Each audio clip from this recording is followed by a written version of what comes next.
8:57, televidentes de todo el Ecuador, muy buenos días. Sean bienvenidos a esta, la primera emisión de su informativo La Noticia, correspondiente a hoy jueves 8 de octubre del 2020.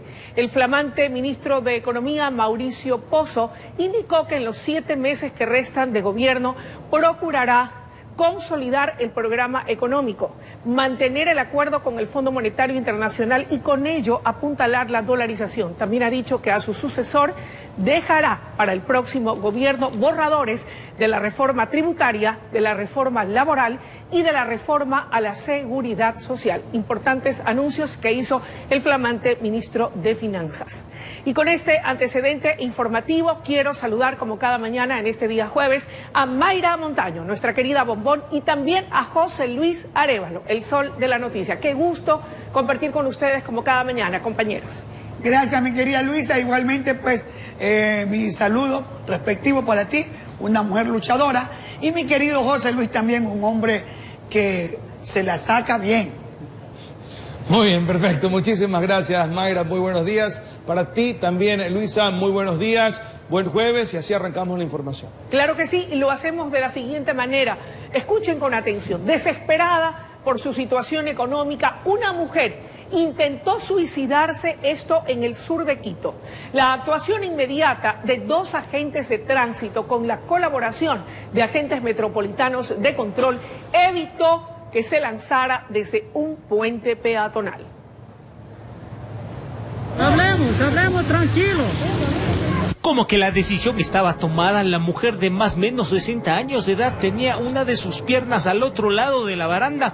Al parecer esperaba que un bus del corredor suroccidental pase para en ese preciso momento saltar y terminar con sus problemas terrenales. Los sollozos de la señora eran desgarradores.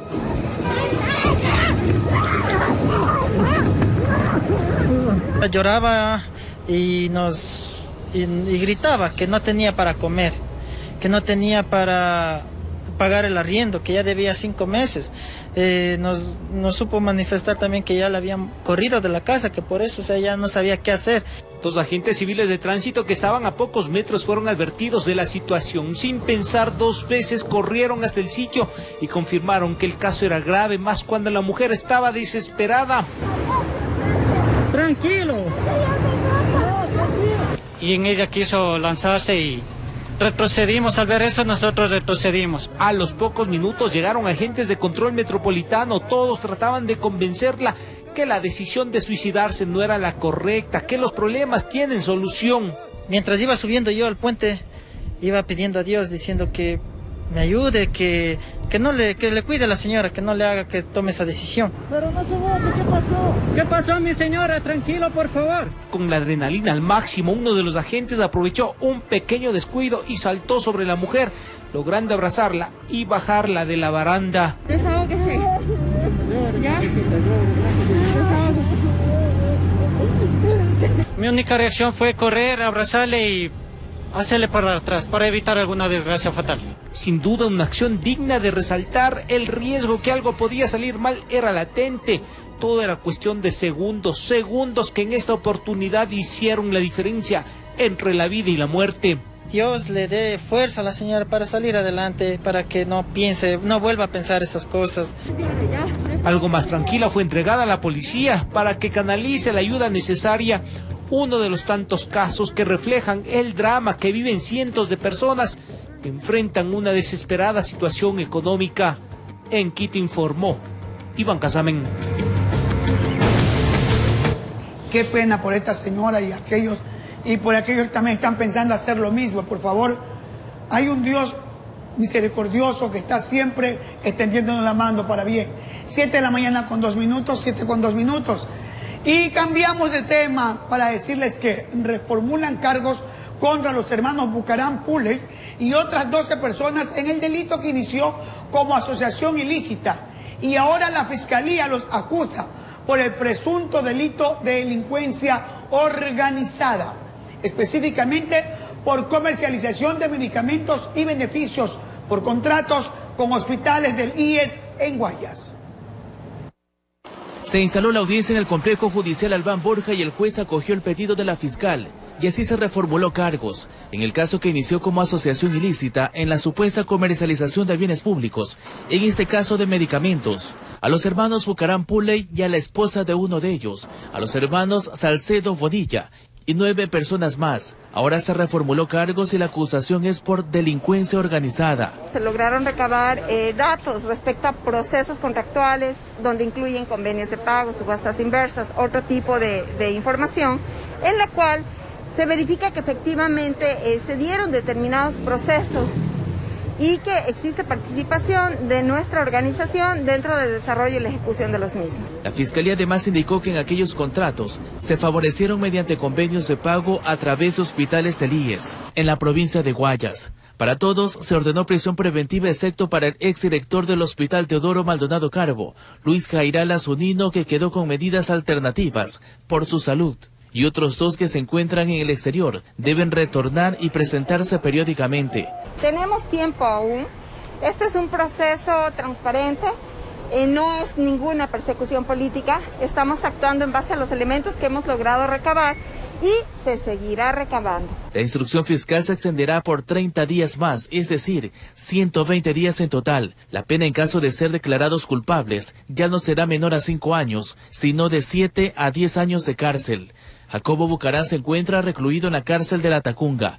Su hermano Michel Italo y Gabriela Pazmiño están prófugos y los hermanos Salcedo Bonilla se encuentran en diferentes cárceles del país. Aparecen videos celebrando el cumpleaños de un exdirector. Entonces la pregunta que salta es, ¿ese acto es ilícito?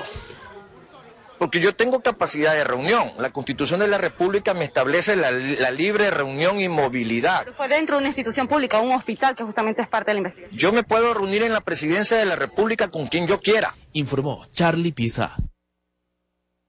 Son exactamente las 7:05 de la mañana y ahora queremos informarles que la Corte Nacional de Justicia solicitó a la Interpol que emita una notificación roja contra 15 de los 20 sentenciados por el caso Sobornos 2012-2016.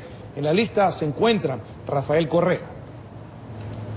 La Corte Nacional de Justicia solicitó a la Organización Internacional de Policía Criminal Interpol que emita una notificación roja sobre 15 de los sentenciados por el caso Sobornos 2012-2016. Entre ellos se encuentra el expresidente Rafael Correa. Había un pedido de notificación roja y entiendo que las instituciones se encargarán de seguirlo haciendo las gestiones a nivel internacional. Hay que hacerlo. En el documento emitido por el juez Iván León se alega a que han transcurrido 13 días desde que se dispuso la localización y captura de los señalados por la justicia, de los cuales se desconoce su paradero y algunos se encuentran fuera del país. La difusión roja no es una orden de detención, simplemente es la comunicación de que una persona está siendo buscada, está requerida por el Ecuador, y que, en primer lugar, la Interpol tendría que aceptar ese pedido de difusión, ¿no es cierto? Y si es que este fue aceptado, luego, en los países donde fueran detenidos algunas de estas personas, ellos tendrán que decidir cada uno de estos países si es que acatan este pedido del Ecuador, procedimiento de extradición, por ejemplo. Sobre Rafael Correa y Vinicio Alvarado ya han pesado anteriores solicitudes que han sido negadas. Sin embargo, en el documento se insiste que sobre los casos ya existe una sentencia ejecutoriada. No es suficiente que se haya dictado una sentencia en un país, sino que ellos además verifican si es que existen los requisitos que ellos establecen, ¿no es cierto?, para emitir esta difusión roja. El caso Sobornos investigó una serie de actos de corrupción suscitados en el anterior gobierno. Si bien fueron 20 los sentenciados, 5 no se encuentran en la lista debido a que ya han cumplido o cumplen su pena en la cárcel, están con resguardo policial o colaborando con la justicia. Informó Valeria Navarro. Y en otro tema, Richard Martínez presentó su renuncia irrevocable al Ministerio de Economía y Finanzas. En su lugar, el presidente Moreno designó a Mauricio Pozo para ocupar esta cartera de Estado. En rueda de prensa, Pozo aseguró que su trabajo irá en pos del fortalecimiento económico del país.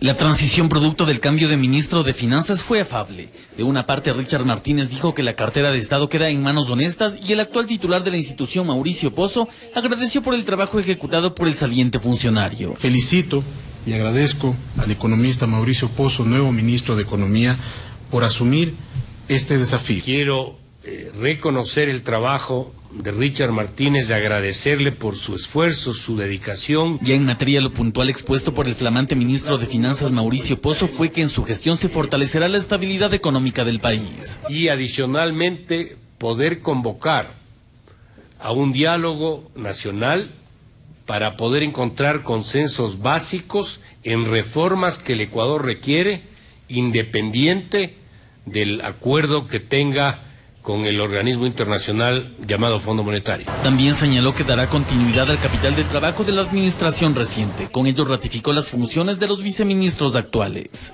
Y en ese sentido seguirán conmigo los viceministros de Economía y Finanzas, Esteban Fierro y Fabián Carrillo, me estarán acompañando. De su parte, el economista Richard Martínez expuso lo que a su criterio significaron logros al interior de su gestión.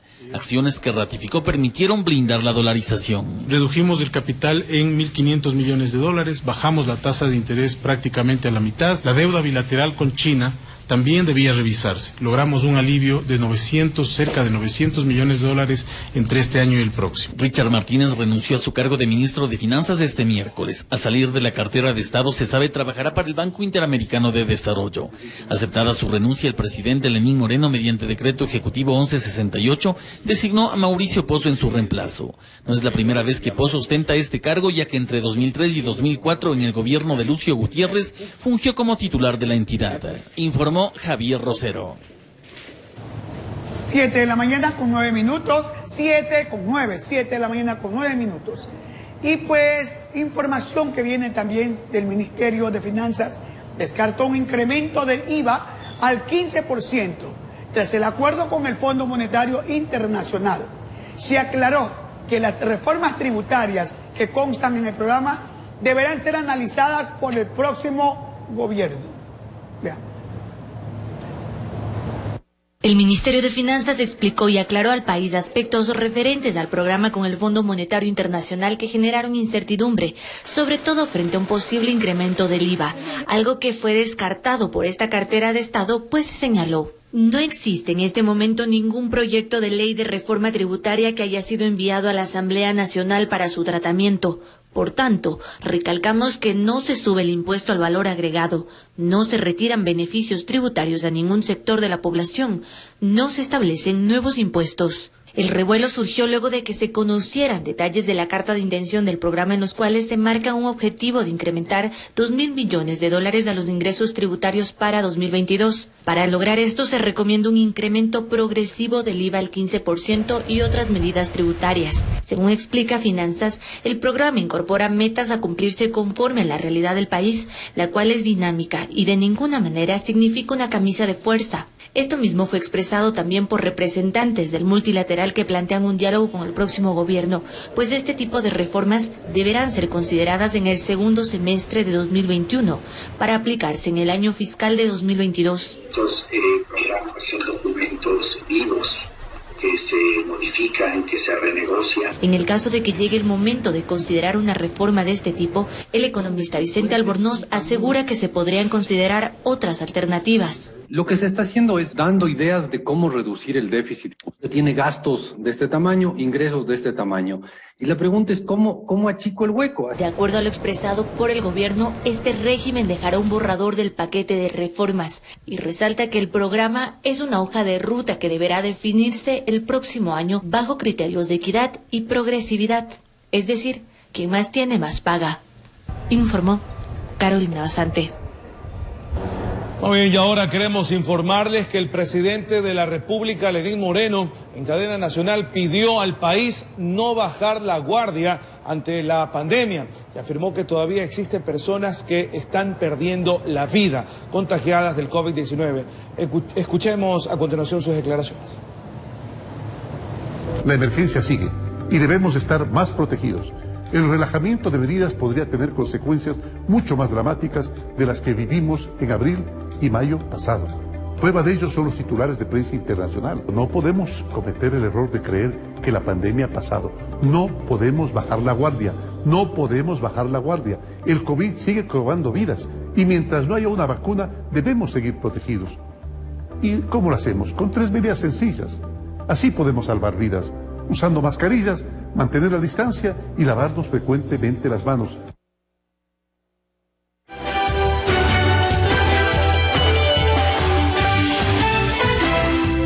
Los artículos en el mercado negro. No me ha tocado de otra porque un retrovisor nuevo cuesta de 200 a 240 dólares. Los detalles sobre este tema más adelante en La Noticia en la Comunidad. Son las 7 de la mañana con 18 minutos, de vuelta con ustedes para contarles que concluyó la etapa de inscripción de candidaturas. Hasta la fecha, únicamente 4 binomios presidenciales están confirmados y más de 11 a la espera de una revisión del Consejo Nacional Electoral. De a poco va tomando forma la papeleta electoral para los comicios de 2021. Minutos antes de que concluya la inscripción de candidaturas, el partido Fuerza Ecuador ingresó su binomio. Con ello, 17 binomios solicitaron la inscripción de sus aspirantes. Solo 4 cumplieron con los requisitos y están calificados. La Alianza Creo, Partido Social Cristiano, Democracia Sí, Izquierda Democrática y Ecuatoriano Unido. Mientras tanto, otros 11 binomios esperan su confirmación. Con plazo de subsanación de requisitos están la Alianza Unión por la Esperanza, Libertades Pueblo, Movimiento Amigo y Unión Ecuatoriana. A la espera de notificaciones están Partido Suma, Partido Sociedad Patriótica, Alianza Honestidad Concertación, Movimiento Construye, Alianza País, Pachacutic y Avanza. En el caso del movimiento Juntos Podemos de Paul Carrasco, la decisión del CNE de eliminar el movimiento político quedó sin efecto. Un juez del Tribunal Contencioso Electoral ratificó su inscripción. Por otro lado, el organismo electoral deberá seguir con la calificación de candidaturas. Hay que conocer las objeciones y hay que conocer la subsanación hecha. Esto es lo que ha pasado con los otros partidos, por eso hasta este rato hay poquísimas candidaturas en esta primera instancia. Quienes no fuesen aprobados tienen el último recurso de acudir al Tribunal Contencioso Electoral. Porque existen una cantidad de recursos que fueron creados, ¿no es cierto?, en torno a la legislación electoral, que pueden alargar los procesos muchísimo.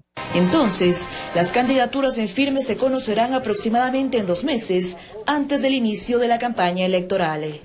Informó Priscila Cadena. Gracias por continuar con nosotros y les informamos que en Guayaquil 3 agrupaciones políticas lograron inscribir a última hora a sus candidatos a asambleístas por Guayas. Fiscales y abogados figuran en el partido Avanza, lista 8, y Unión Ecuatoriana, listas 19. Mientras tanto, dirigentes de Libertad es Pueblo cuestionaron los intentos de división al interior de su partido. Nuestro compañero Jorge Escobar nos informa. Llegaron a pocas horas de que termine el plazo para la inscripción de sus candidaturas. El fiscal William Aguilar se postula a la Asamblea en el Distrito 2 por Avanza, listas 8. Aplicará la misma mano dura, dice, que en el Ministerio Público, sin temor ni favor. Donde las papas queman, como siempre ha estado el fiscal del pueblo. De manera, compañeros, que a mí no me tiembla la mano. Los que deben de estar temerosos son los pillos y corruptos, porque llega el fiscal del pueblo a fiscalizarlos. Pero parecía una tarde de abogados y exfiscales. Joselito Argüello también quiere ser asambleísta por Unión Ecuatoriana, listas 19. Oportunidad histórica de cambiar nuestra realidad social, con jóvenes profesionales que incursionan en el campo de la defensa de los derechos, de la búsqueda de oportunidades y de la justicia. La Junta Provincial Electoral del Guayas tomará sus decisiones estrictamente apegadas al Código de Democracia y a los reglamentos. Antes de las 18 horas, con las justas, aparecieron los candidatos de Libertad es Pueblo, listas 9, pese a la eliminación de su agrupación política, que aún está en apelación de última instancia. Han querido trabarnos, han querido cambiarnos las claves, pero nada de eso ha impedido que el día de hoy el espíritu democrático hoy venza. Es clarísimo, estimados compañeros de la prensa y Ecuador entero. Fernando Balda es un infiltrado que ha venido a rompernos, pero el único que saldrá roto y debilitado es él. Informó Jorge Escobar. Muy bien, 7:22 de la mañana y ahora vamos a cambiar de tema para contarles que el sector cañicultor del país está impago desde el mes de marzo. Este gremio es el encargado de entregar el etanol a Petroecuador para la producción de la gasolina Ecopaís. La deuda asciende a $15 millones hasta este mes de octubre. Nuestro compañero Carlos Julio Gurumendi conversó con el representante de los cañicultores. Veamos. Desde el 2010, Ecuador puso en marcha el proyecto Ecopaís, donde anualmente los agricultores hicieron una entrega de millones de litros de etanol para su fabricación. Hoy el sector agricultor está preocupado por los impagos por parte de la empresa estatal Petroecuador, a quien le venden dicho insumo con el cual se realiza la producción de la gasolina Ecopaís. Gustavo Heiner es director ejecutivo de la Asociación de Productores de Biocombustibles del Ecuador. Asegura que desde el mes de marzo la deuda era $2.156.610.04. 3 meses después, esta aumentó a $3.751.628.76. Y para el mes de octubre, los valores pendientes sobrepasarían los $15 millones. Hasta ahora no se ha paralizado, sin embargo ya estamos llegando a situaciones críticas, que uno sin recursos no puede durar tantos meses. Hay compañías que se encuentran incrementando sus deudas con la banca para poder continuar suministrando y produciendo. A nivel nacional son 3.000 cañicultores dedicados a esta labor, generando así 210.000 empleos. Las provincias que producen caña son Guayas, Manabí, Los Ríos, Cañar, Azuay y Loja. 1 millón de personas que dependen de esta cadena productiva. Hay 110.000 hectáreas de caña de azúcar, de las cuales alrededor de 90.000 son para azúcar y alcohol, y también hay para panela y otros productos. Este gremio ha enviado cerca de 7 cartas a las autoridades competentes explicando detalladamente los montos adeudados e incluso han realizado un cronograma de pago, pero hasta la fecha tienen una respuesta. Otra de las preocupaciones del gremio es si continuarán con el contrato, ya que el mismo finaliza en noviembre del presente año. Ahora que ha salido el decreto 1158, que hay mucha incertidumbre, es si va a continuar la gasolina Ecopaís o no, porque si terminan los contratos y encima quedamos impagos, imagínense cómo el sector queda. Ante esta situación, el gerente de Petroecuador, Ricardo Merino, aseguró que están haciendo las gestiones para el pago. Estamos trabajando de la mano con el Ministerio de Finanzas para poder cubrir este déficit de pago que se tiene a la Asociación de Cañicultores. Informó Carlos Julio Gurumendi. Y escuchen con atención, organismos ambientalistas hacen un llamado de atención a las autoridades locales y nacionales, porque según dicen se ha detectado que empresas camaroneras se están dedicando a destruir los manglares en el Golfo de Guayaquil, con la finalidad de ampliar sus áreas de trabajo. Flora y fauna, combinación perfecta que forma parte de aquel enorme mantel pintado de verde, espacio al que llamamos manglar y que se constituye en una de nuestras reservas de oxígeno puro. Sin embargo, esas áreas se encuentran bajo peligro, puesto que se ha detectado que durante estos meses de la pandemia, algunas camaroneras habrían deforestado amplios espacios. Toda la zona costera en el año 2000 se hicieron las concesiones hacia los concheros, cangrejeros y grupos comunitarios para que protejan esta especie del manglar, que está el árbol en sí, que es el mangle, que es un recurso protegido por el Estado. No se puede ni talar ni cortar porque esto es un recurso protegido por el Estado. Junto a personal de medio ambiente sustentable, recorrimos ese laberinto que constituye el estero salado. Allí fuimos testigos de que en medio de esa zona protegida hay actividad camaronera. Solo en el 2020, en medio de la emergencia sanitaria, se ha logrado detectar que algunas de estas empresas han provocado la deforestación de por lo menos 40 hectáreas y media de manglares y sin aparentes intenciones de reparar los daños. Pueden trabajar, sí, ordenadamente, con sus procesos adecuados, sostenibles, haciendo un manejo sustentable de los recursos, lo que hacen otros países. Si vemos que 1 hectárea de manglar se ha perdido, es una multa de $89.000. Por eso el llamado de atención para que las autoridades pertinentes tomen en cuenta el peligro que puede representar la toma de nuestros manglares en busca de traer el denominado desarrollo económico. informó José Morales. Son las 7 de la mañana con 27 minutos. Es momento de ir a una brevísima pausa, pero cuando volvamos, estén muy atentos. Tendremos detalles del trabajo que realiza la Corporación para la Seguridad Ciudadana de Guayaquil, que continúa videovigilando el comportamiento del colectivo ciudadano frente a la pandemia del COVID-19, que, como bien lo dicen las autoridades, aún no termina.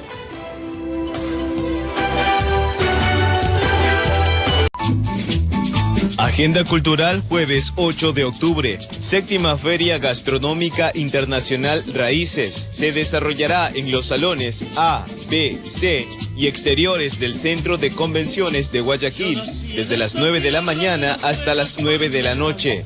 Exposición Héroes y Heroínas de la Independencia de Guayaquil.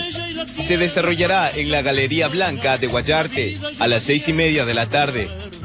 Inauguración de exposición Salón de Octubre en la Casa de la Cultura al mediodía. Ruta del Mapping, edificio de Point a las 7 de la noche. Expo artesanal, explanada de los donantes, Malecón 2000, desde las 10 de la mañana a las 10 de la noche. Aurora gloriosa por el Bicentenario de Independencia de Guayaquil, el viernes 9 de octubre en la Plaza de la Administración a las 4:30 de la mañana.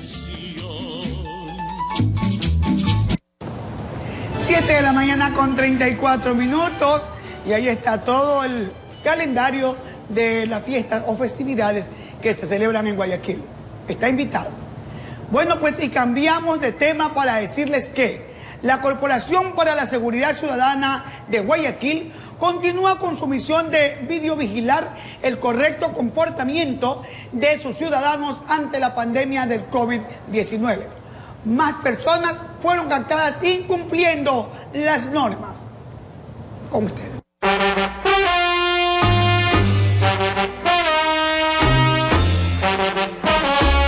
Eran las 7 de la mañana y ellos no solo seguían libando, sino que lo hacían usando el mismo vaso.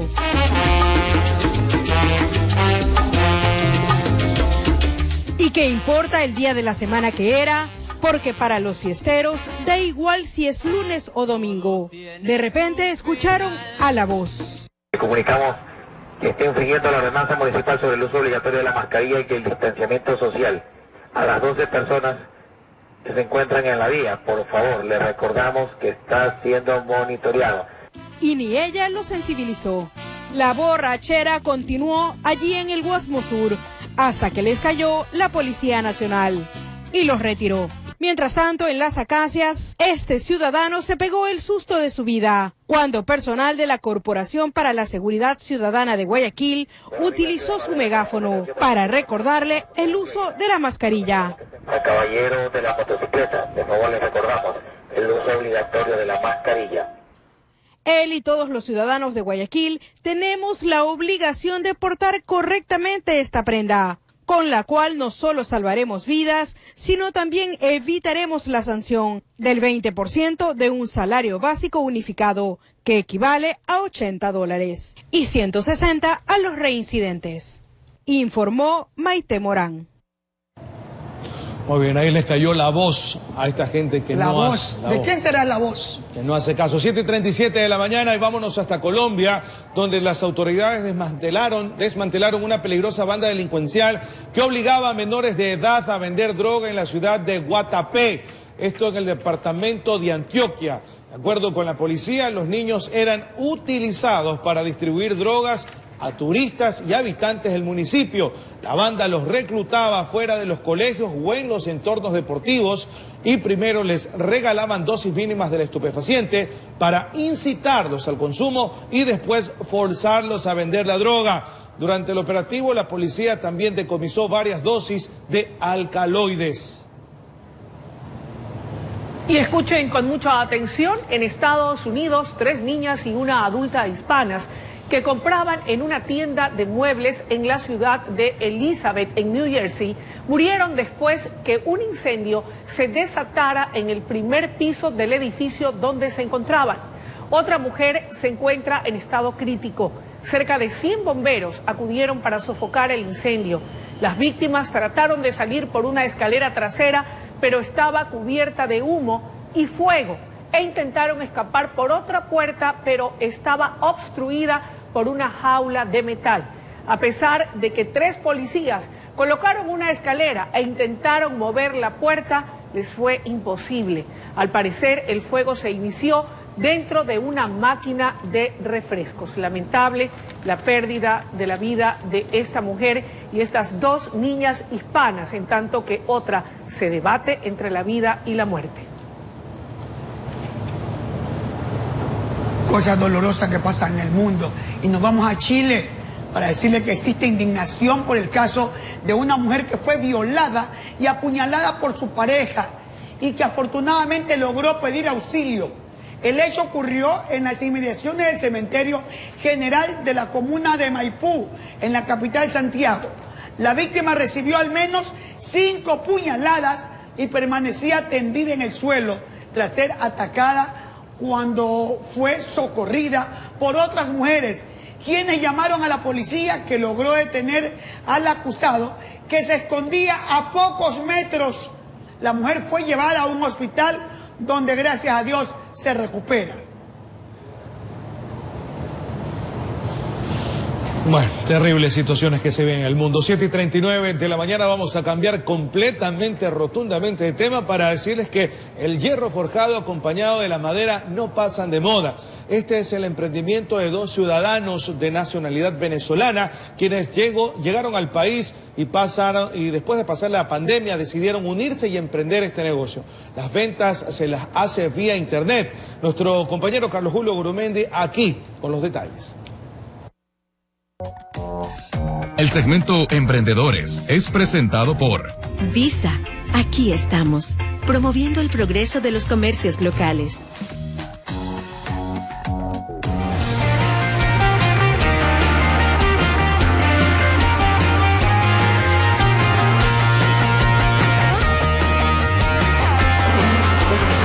El portal de esta casa fue adecuado para colocar los materiales que utilizan para fabricar todas estas piezas a base de hierro y madera. Son venezolanos. Llegaron hace 4 años a Ecuador. Viven en el norte de Guayaquil y en plena pandemia decidieron sacar a la luz sus dotes. Me mudo para acá. Veo que mi vecino tenía mucho potencial con el tema del hierro, la madera. Él hacía trabajos con el tema del hierro. En este caso le propuse asociarnos con una pequeña empresa, un pequeño emprendimiento. Aceptó. Empezamos hace 3 meses. Juan Brito ha fabricado estas piezas con sus propias manos. Por ejemplo, esta prensa, esta la hice yo, con material de desecho. Rosmary Villafranco es quien se encarga de la comercialización, pero la hace a través de redes sociales. Las creaciones mayormente nos inspiramos en modelos que nos dan los clientes. Estantes, camas, sillas, todo tipo de mueblería en hierro y madera. En tan solo 3 meses que han montado su emprendimiento, han ofrecido artículos para decorar aquellos rincones del hogar y han tenido buena aceptación. Este es un recibidor, mayormente lo ponen cerca de las entradas de la casa. La gente le gusta mucho combinarlo con vidrios arriba, para poner adornos. Es más que todo una consola. Está diseñada en madera y hierro forjado. Una nueva oportunidad para estos extranjeros que también se unen al emprendimiento ecuatoriano. Informó Carlos Julio Gurumendi. El segmento Emprendedores fue presentado por Vista. Apoyemos a los comercios locales y digamos juntos, aquí estamos.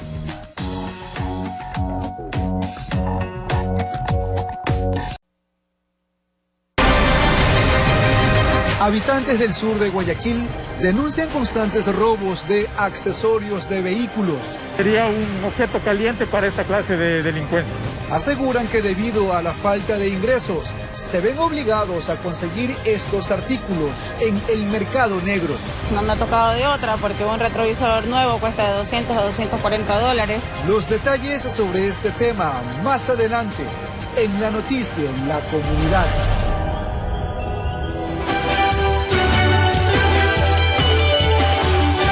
Gracias. por seguir en sintonía de la noticia Primera Emisión. Y ahora quiero contarles que se prepara el plan de contingencia para el próximo feriado en la provincia del Guayas. La gobernación y varias entidades públicas harán los respectivos controles en carreteras, mientras que en la vía a Guayaquil-Salinas se ha dado el respectivo mantenimiento a la calzada. A pocas horas de iniciar el primer feriado sin estado de excepción por la pandemia, la provincia de Guayas se alistan para la salida de decenas de miles de familias a diferentes balnearios. Por eso la concesionaria de la vía Guayaquil-Salinas ha realizado en varios tramos el mantenimiento de la capa asfáltica. Existen trabajos en ambos carriles hasta el kilómetro 23. Se hizo el fresado de la carpeta antigua de 5 centímetros. Para eso tendrán listos 12 carriles en el peaje Chongón. De ese trabajo también está pendiente el Ministerio de Transporte y Obras Públicas, que resalta cómo eso beneficia a otras ciudades. Es la conectividad, el desarrollo turístico e incentivo a las poblaciones que se ven beneficiadas. Tenemos un impacto directo de 200.000 empleos, indirectos de 120.000 empleos. Por otra parte, la Gobernación de Guayas anunció el plan de contingencia que aplicará en los días de asueto en cada uno de los cantones, no solo por seguridad, también para que se cumpla con el programa Yo Me Cuido y así evitar nuevos contagios de COVID-19. Estamos activados por parte de todas las instituciones a nivel de la provincia del Guayas para velar por la tranquilidad y la seguridad de cada uno de los ciudadanos. Para eso desplegarán uniformados de la CTE y también del Ministerio de Salud y otras entidades de gobierno que se suman a la actividad para que no hayan lamentables noticias en ese feriado de bicentenario de la independencia de Guayaquil, informó Charlie Pisa. 7 de la mañana con 50 minutos, exactamente nos separan 10 minutos de las 8 de la mañana. Continuamos informando. El presidente de la Federación Nacional de Cámaras de Turismo de Ecuador, Holbach Muñetón, indica que la ocupación hotelera por el feriado de Independencia de Guayaquil no cumple con las expectativas, mientras que propietarios de restaurantes y bares esperan incrementar sus ventas en estos días de asueto. Veamos. Guayaquil conmemorará su bicentenario de independencia. Será un feriado con menos restricciones y, si bien es cierto, después de la conformación de la Mesa Técnica de Turismo con varias autoridades municipales y empresarios, el sector hotelero con su cadena productiva tuvo un alivio. Esto no sería suficiente, de acuerdo a Holbach Muñetón, presidente de la Federación Nacional de Cámaras de Turismo de Ecuador. Para la subsistencia, porque en este momento no hay producción. Es que en la actualidad Guayaquil tiene un 18% de ocupación, mientras que en años anteriores para esta época se llegaba hasta el 72%. Las expectativas son altas, pero a decir de Muñetón, Pero el problema es el problema del bolsillo, el problema económico. Yo creo que ese es un problema mayor versus el miedo al coronavirus, porque las personas, para mi concepto, sí confían en los protocolos de bioseguridad, en lo que ha hecho el sector empresarial. Sin embargo, los propietarios de locales se ingenian nuevas maneras de generar ingresos y atraer a clientes. Siempre la gente queda un poquito, como le explico, con miedo, pero gracias a Dios estamos nuevamente empezando a coger clientela. Yo pienso que la gente va a ir más hacia la playa, pero es importante también que se reactive. Pues estos locales, nosotros guardamos las medidas de bioseguridad. Se hace un llamado para contribuir a la reactivación económica con medidas concretas. Estamos hablando de alimentos y bebidas, operadores de turismo, agencias de viaje, alquileres de vehículos, todos centros de convenciones. Todo esto es la preocupación de este gran sector que genera 2.287 millones de dólares y adicional el tejido empresarial mueve unas 820.000 personas. Informó Adriana Peralta. Muy bien, y el presidente de la República, Lenín Moreno, y la vicepresidenta María Alejandra Muñoz visitaron Solca en la ciudad de Guayaquil, donde recibieron la distinción de embajadores de la Esperanza por su apoyo para la construcción del Hospital Oncopediátrico del Ecuador. Veamos. El primer mandatario Lenín Moreno visitó Solca, donde destacó el compromiso de los profesionales de la salud que trabajan en dicho instituto oncológico. Además mostró su apoyo para construir el primer hospital oncopediátrico del Ecuador y habló de otros esfuerzos que ha realizado el Ejecutivo. Hemos hecho bastante el momento en que devolvimos a Solca esa porcentualidad de las transacciones bancarias que les fuera arrebatada sin ninguna explicación. Los miembros del directorio de Solca señalaron que en la actualidad no existe un superávit para continuar con la implementación de nuevas tecnologías y por eso esperan seguir contando con el soporte del gobierno. Esperemos recuperar esa situación en el tiempo y con ajustes que haremos oportunamente y que asumo y pido la comprensión del caso. Pero intertanto nosotros hemos cumplido y seguiremos cumpliendo. El presidente Moreno y la vicepresidenta María Alejandra Muñoz recibieron las distinciones de embajadores de Esperanza, informó Adriana Peralta.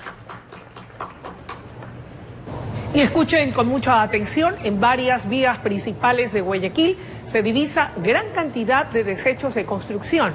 Desde Puerto Limpio se asegura que el municipio puede aplicar sanciones a aquellas personas que dejen este tipo de material en la vía pública.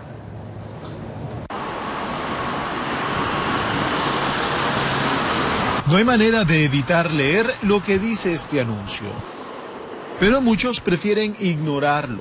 Y es que a lo largo de la autopista Terminal Terrestre Pascuales, en el norte de Guayaquil, en las zonas deshabitadas, se encuentra gran cantidad de desechos de construcción. Este tipo de desperdicios no pueden ser trasladados por los vehículos de Puerto Limpio, pues, según la vocera de la entidad, estos desechos deben tener otro tipo de tratamiento.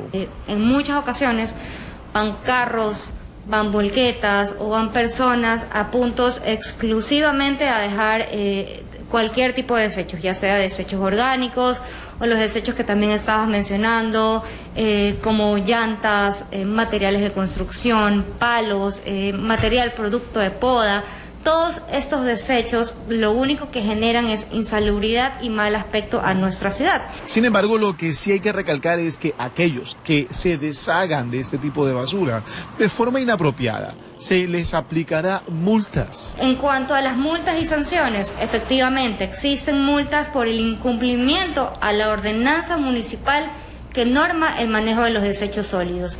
Y en este caso hay multas que están consideradas en leves, que tienen un valor de $80 y que pueden llegar hasta los $500. Nos estamos apoyando mucho con el tema de los videos, de las cámaras del ECU 911. Lo mejor, a criterio de los encargados de la entidad de recolección de desperdicios, es que se han trasladado los desechos de construcción hasta los centros de acopio de Puerto Limpio. Así se evitan las sanciones. Para este tipo de desechos existen 13 centros de acopio. Estos centros de acopio justamente son para dar facilidades a los usuarios, ya para que no generen mala disposición de los desechos, colocándolos en lugares no adecuados. Informó Julio César Saona.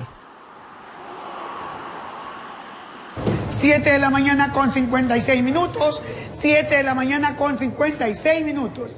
Y para fortalecer sus tareas de control en la urbe porteña, la Autoridad de Tránsito Municipal, ATM, entregó 80 scooters a sus agentes. Así podrán desplazarse ágilmente en el sector comercial de la ciudad. Contar con una movilidad integral y sostenible es lo que busca la alcaldesa de Guayaquil para su ciudad. Por ello, junto a la Autoridad de Tránsito Municipal, entregó 80 monopatines a los agentes que ejecutan a diario el control vehicular y peatonal en la zona céntrica del puerto principal. Entre las ventajas de este tipo de vehículo está el poco espacio que utilizan y que cuentan con 7 horas de autonomía de carga. Se une al concepto de la nueva ciudad, del nuevo Guayaquil.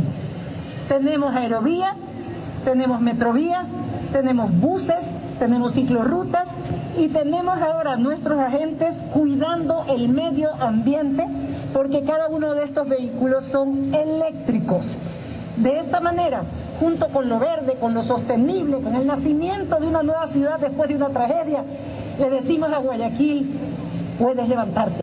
La inversión asciende a $118.000, lo que vale la pena, según destacó Vicente Tallano, porque hará más eficiente la labor del personal a su cargo. Con un concepto no solo educativo, sino que se complemente y coadyuve al cuidado del medio ambiente, que van a estar distribuidos para un control ecoamigable, para un control ágil, pero sobre todo para servir e informar a los ciudadanos. El escuadrón micromóvil circulará, por ejemplo, por el Malecón Simón Bolívar, la 9 de octubre, Olmedo, Colón y Sucre, la Bahía y la zona bancaria. Mientras que en el norte, en sectores como La Alborada, Sauces y parte de la avenida Francisco de Orellana.